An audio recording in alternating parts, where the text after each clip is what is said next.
One of the special features of the CX7000 are the onboard I/Os.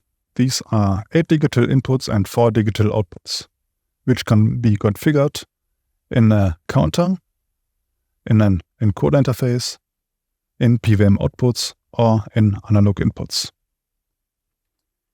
The initial state of our system is the CX7080 in config mode.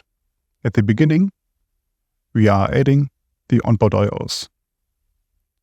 Since we are using an CX7080, we found beside the NOFRAM and the onboard I/Os the serial interface RS202 and RS485.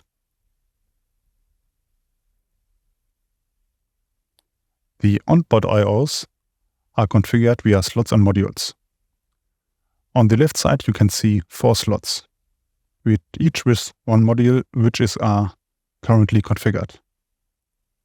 If you select the slots, you can see on the right side the modules which can be configured. For example, the first slot, you can configure the encoder interface, the counter, or the digital inputs and outputs. If we want to configure the counter, we select it and press the left button. If we want to configure, for example, the analog inputs, we select the 4th slot and select the analog inputs and press the left button.